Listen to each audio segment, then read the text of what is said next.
Bonjour et bienvenue à la session numéro 8 de Comme-Session. Nous allons apprendre sur la communication institutionnelle stratégique avec Brenda Ceron, qui est directrice de communication de l'Université de Montemorelos. Nous apprendrons la communication numérique digitale avec le pasteur Gabriel Moreno, qui est directeur de communication de l'Union de la Colombie du Nord.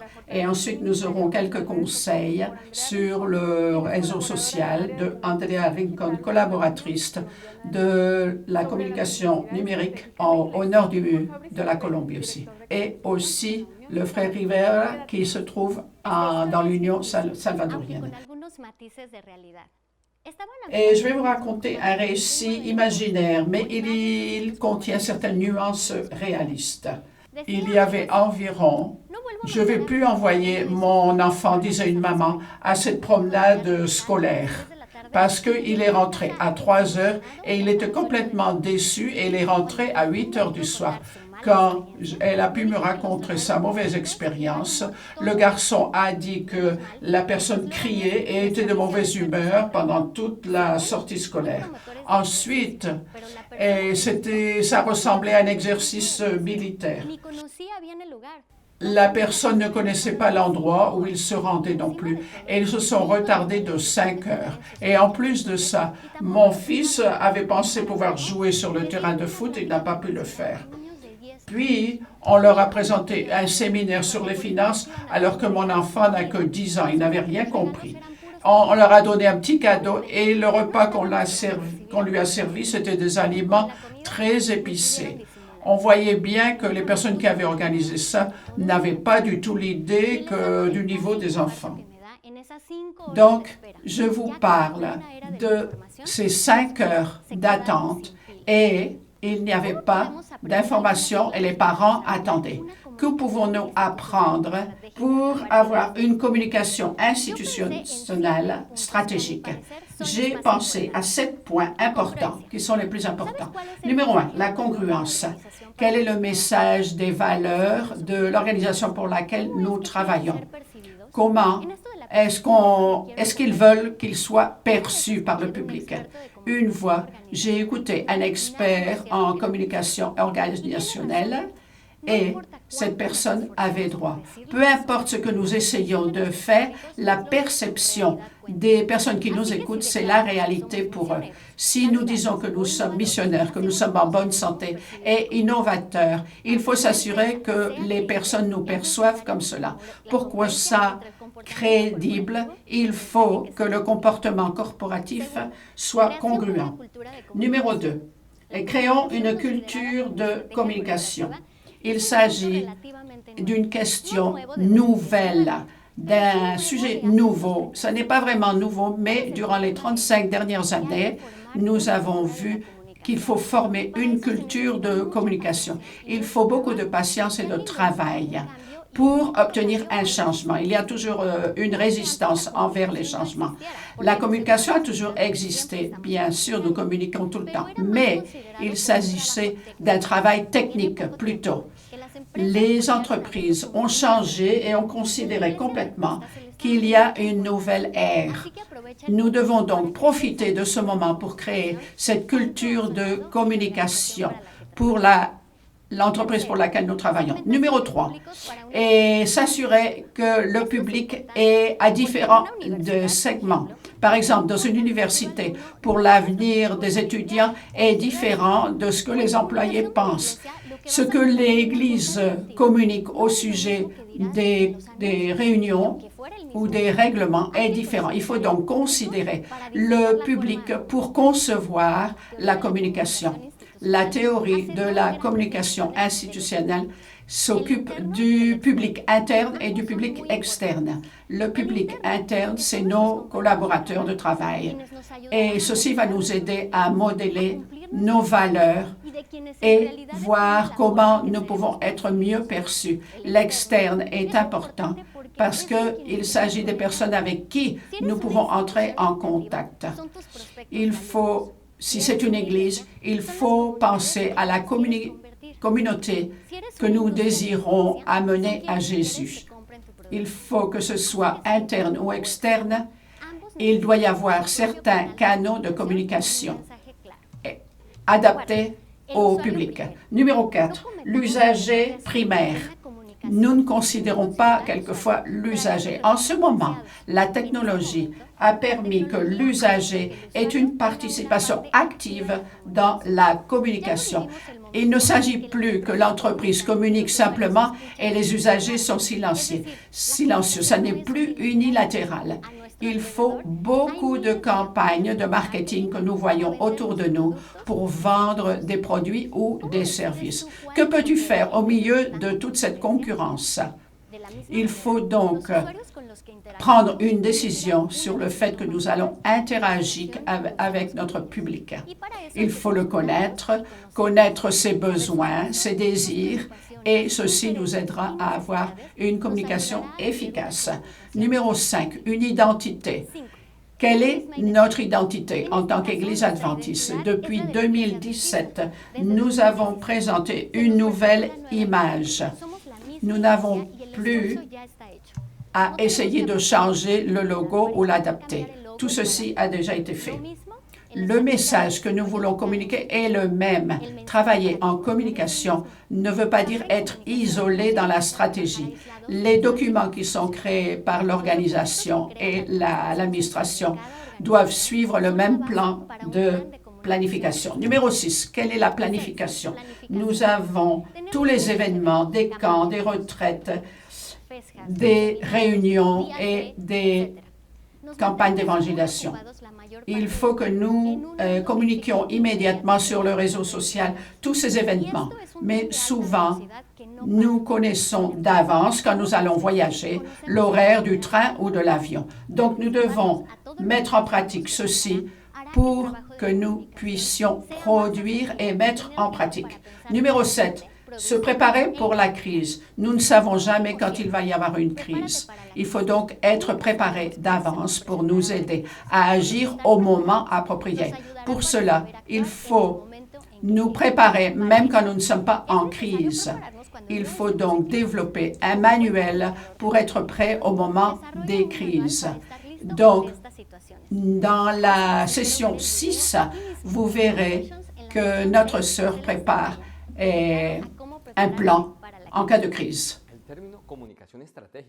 Quand on parle de communication stratégique, ceci est devenu très populaire depuis les 20 dernières années. Ceci est dû à l'injection d'un agenda et d'un plan directeur à la communication. En général, ce plan directeur contient la promotion d'une marque pour laisser un message avec un objectif défini. La communication stratégique est une communication avec objectif, une finalité, une planification systématique. Il ne s'agit pas de beaucoup de publications. Il ne s'agit pas de quantité. Il s'agit de publier un objectif clair pour chaque morceau que nous faisons pour toute activité.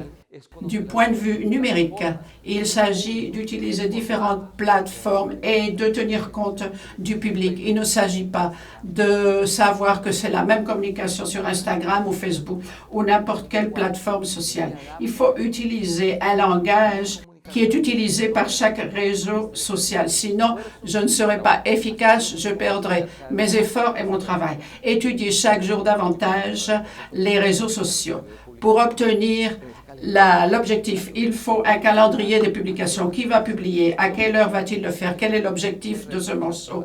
Sur quel réseau social va-t-on le faire? Et cette information du calendrier est appuyée par l'analyse qui a été faite de chaque réseau social. Et on obtiendra ainsi une efficacité très importante pour notre communication stratégique. La stratégie est décidée par des objectifs. Quels sont les objectifs? Qu'est-ce que nous voulons présenter? Une marque, un message évangélique d'évangélisation. Le budget, les ressources, il faut tenir compte de cela aussi. Et les canaux disponibles. Il y a beaucoup d'éléments clés. Je veux partager deux avec vous. Les paroles clés et les métadonnées. Le réseau social doit emmener le trafic au réseau, à la page, pour que les personnes puissent arriver à notre page, afin que notre message accomplisse l'objectif. Les éléments que nous devons considérer, les premiers, obtenir la visibilité, obtenir que les gens nous considèrent comme une option parmi tout ce qu'il y aurait offert. Ensuite, la considération, ensuite la conversion, que les gens puissent nous donner leurs données pour que nous puissions les contacter et que nous ayons un impact plus grand sur leur vie. La fidélité, avoir un programme constant pour s'approcher des personnes afin que les gens ne se retrouvent pas seuls. Je veux partager un cas de succès de la stratégie de communication corporative. Il s'agit de ce site qui s'appelle Open English, qui est très connu dans le monde hispanique. Ce sont des classes virtuelles pour apprendre l'anglais. Ils ont utilisé un personnage particulier avec des situations comiques, une personne qui ne sait pas comment apprendre l'anglais. Donc, cette manière de faire a capté l'attention. Et il faut bien sûr hésiter entre ce qui n'est pas très sérieux, mais quelque chose qui est comique, qui a de l'humour. Et ce programme a réussi à cause de la satire et de l'humour qu'ils ont utilisé. Nous avons trouvé beaucoup de personnes qui utilisent ça pour apprendre par exemple 25 phrases d'affaires en anglais. La raison principale pour que les personnes utilisent l'anglais, c'est pour obtenir un meilleur travail. La clé pour réussir dans le monde des affaires, en anglais. 25 phrases d'affaires en anglais. Ils ont bien identifié les besoins des personnes, du public. Et il s'agit d'un format très dynamique, des conseils brefs. Il s'agit de l'apprentissage avec quelque chose qui soit intéressant parce que si on a quelque chose qui est ennuyeux, les personnes ne vont pas s'arrêter là. Il faut des graphismes attractifs aussi pour établir la crédibilité, connaître la situation actuelle et accomplir systématiquement la mission. Ce Open English est très populaire au Brésil, au Pérou, en Colombie et au Venezuela. Ils ont donc obtenu d'atteindre leurs objectifs. Il faut connaître la situation actuelle, le désir du public et aussi pouvoir arriver à nos objectifs. Comme Église, nous devons avoir une communication stratégique corporative pour que nous puissions accomplir efficacement la mission que le Seigneur nous a donnée et nous arriverons à obtenir nos objectifs. Dans nos pays, les canaux sociaux peuvent être utilisés pour produire le message que nous voulons transmettre et nous aurons ainsi plus d'impact. Être originel dans la communication est une chose la plus importante sur le réseau social. Le public ou les adoptants veulent quelque chose de différent, qui soit unique et qui leur offre un bénéfice, qui répond à leurs besoins. Il faut penser aussi qu'il ne faut pas fatiguer le public et être répétitif. Et il faut tenir compte de ça dans la communication numérique. Il faut être innovateur et pour que les personnes aient confiance en nous et qu'elles deviennent des adeptes de notre contenu. Comment est-ce que je peux avoir un contenu original? Et il faut tirer le contenu qui soit le plus attractif pour les gens et aussi que ce soit un contenu pertinent et jeter le contenu qui n'est pas pertinent. Il faut réunir un groupe d'amis qui va critiquer le plus possible le contenu que nous avons préparé pour que ce contenu ait une valeur et apporte quelque chose au public. Ensuite, il faut évaluer l'impact que le contenu aura sur les personnes. Si on est original dans le contenu sur le réseau social de l'Église, de la mission, fédération ou union, vous obtiendrez que vous puissiez impacter la vie des personnes. La conversation. Il est important de savoir que l'objectif, ce n'est pas de publier un contenu fini, mais il faut dialoguer avec les adeptes.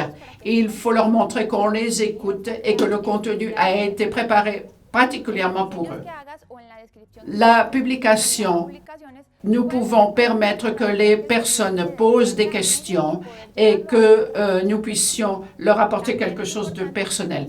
Il est important de répondre aux commentaires que les personnes font avec un like ou un emoji pour que les personnes se rendent compte qu'ils peuvent devenir des adeptes fidèles de notre contenu. Ça n'est pas suffisant de mettre seulement un petit message. Il faut répondre aux messages que les personnes se sentent qu'on les remercie d'avoir écouté notre contenu. Et nous serons connectés avec elles. Donc, il faut qu'on sache si ça leur plaît ou pas, le contenu qu'on a publié. L'Église ou la Fédération peut utiliser un contenu au-dessus pour savoir le degré de satisfaction des personnes après une activité. Et il faut donc que notre contenu soit interactif. Souvenez-vous de vous réunir avec les départementaux qui sont chargés de l'événement pour leur donner les idées de réponse. La constance, il faut continuer au-delà des 6 mois, parce qu'en général, après 6 mois, il y a une certaine fatigue. Et il vaut mieux ne pas commencer que d'arrêter de continuer de publier. Le manque de résultats des gens qui répondent ne vont pas être immédiats. Il faut qu'on continue d'être motivé. Le travail que nous faisons doit être bien orienté avec une stratégie continue dans le temps pour que nous ayons les résultats que nous cherchons. Si on va avoir une image d'une certaine manière, il faut indiquer les jours de la semaine où nous sommes disponibles et nous répondons aux adeptes. Et si nous préparons une vidéo que nous allons éditer, préparer et finalement publier, il ne s'agit pas simplement de publier cela sur Facebook ou Instagram et simplement attendre. Il faut offrir quelque chose qui va leur apporter une valeur. Et comment pouvons-nous apporter une valeur à l'usager et présenter des sujets auxquels il s'identifie? Être local, il faut penser globalement et agir localement. De nos jours, à l'époque de globalisation, à l'autre côté du monde, il peut y avoir un impact immédiat. Il s'agit d'un mécanisme de rétroalimentation pour que ce que nous faisons ici ait un impact demain ou à un autre endroit. Nous devons personnaliser notre contenu selon les consommateurs locaux et que les consommateurs externes puissent le comprendre aussi. Il faut prendre compte des expressions que nous utilisons et quand nous en sachant que les gens sont d'un autre pays aussi, tenons compte de cela. Influencer. Quand on parle des personnes d'influence, c'est très commun de nos jours quand nous pensons à la présence de notre marque sur le réseau social. Quand nous utilisons personnes d'influence, il s'agit de personnes qui ont une certaine confiance auprès des gens selon leur expérience et qui a de grande influence, qui est empathie, il y a une empathie qui passe. Un influenceur, c'est une personne qui peut changer les décisions et les goûts des personnes qui nous écoutent. Ceci facilite l'arrivée des marques aux clients potentiels. Mais comment pouvons-nous identifier un influenceur?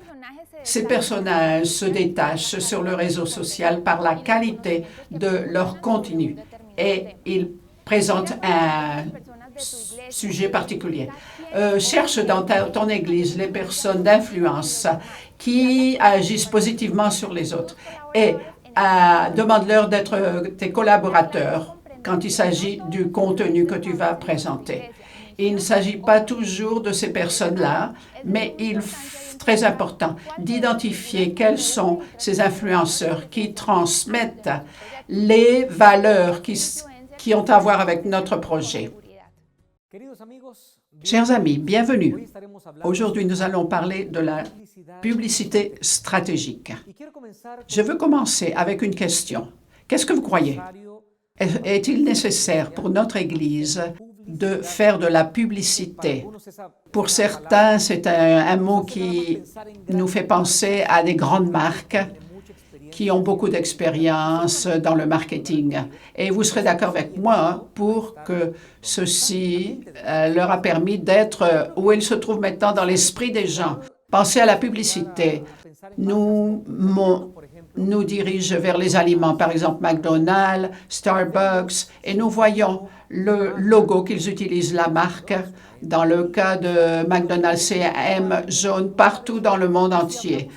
Et ça s'appelle partout la même chose. Si nous pensons par exemple aux chaussures, nous pensons à l'aile de Nike, qui depuis longtemps fait de la publicité. Nous pouvons conclure donc que pour que toute entreprise existe et puisse se graver dans l'esprit des gens, il faut faire de la publicité. Si elle veut que les gens se souviennent d'eux, peu importe s'ils sont connus ou pas, il faut que les consommateurs aient ça à leur esprit.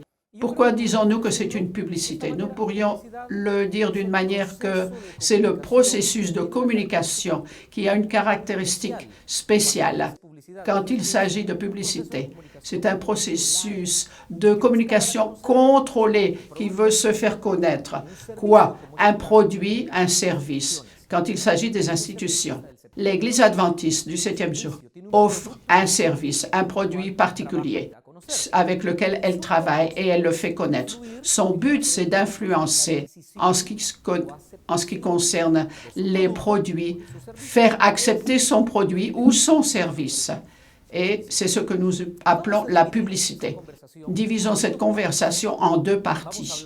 Numéro 1, la publicité externe et aussi parlons de la publicité interne.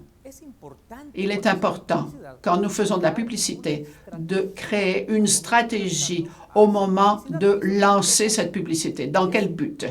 Il s'agit de ne pas faire différents efforts qui ne se rencontrent pas afin de pouvoir impacter le public.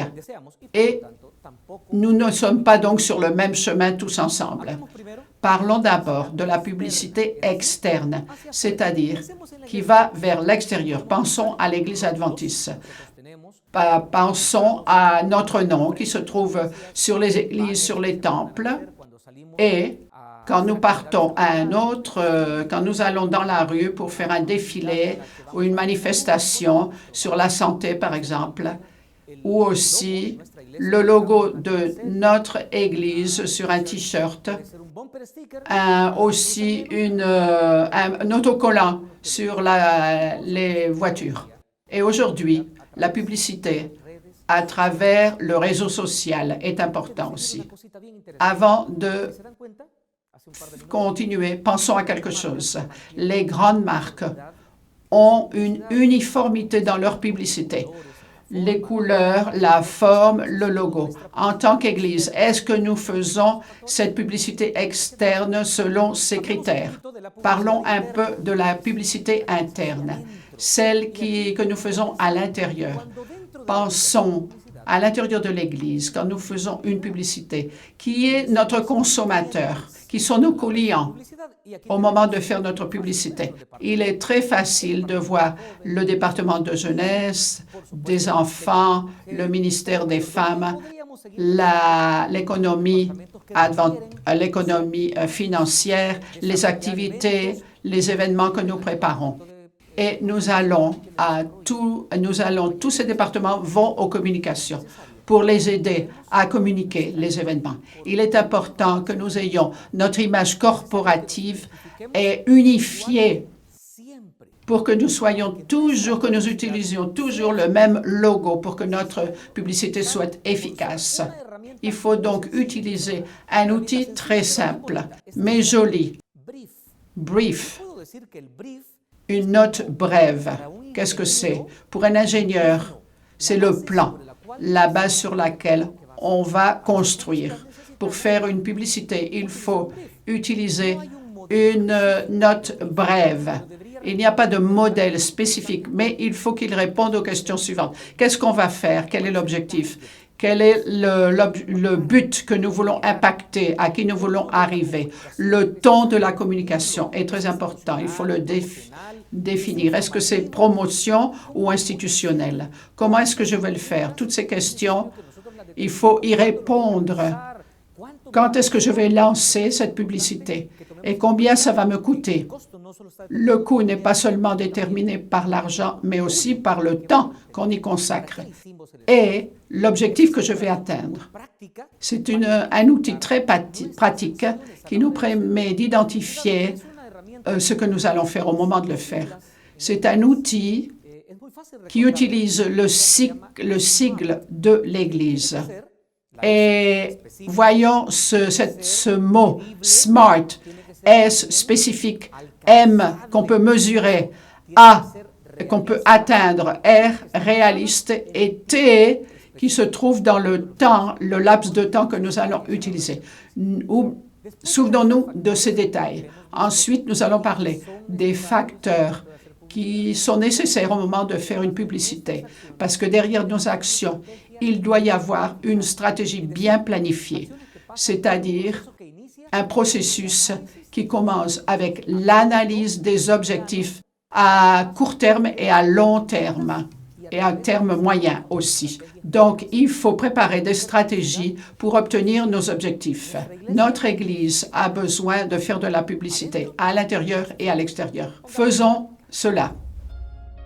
Visualizar el canal de Hope Channel Interamérica en tu dispositivo móvil es fácil y sencillo. Para descargar la aplicación, ve a la tienda de Apple o Android en tu celular, escribe en el buscador Hope Channel. Una vez instalada, abre la aplicación. Seguidamente selecciona en la esquina superior izquierda la opción Menú. Dirígete a la sección de ajustes, presiona la opción de canal y selecciona Hope Channel Interamérica en español. Finalmente presiona Aceptar. La aplicación te dirigirá automáticamente a tu canal. Disfruta y comparte Hope Channel Interamérica, construyendo puentes, transformando vidas. Hope Channel, transformando vidas.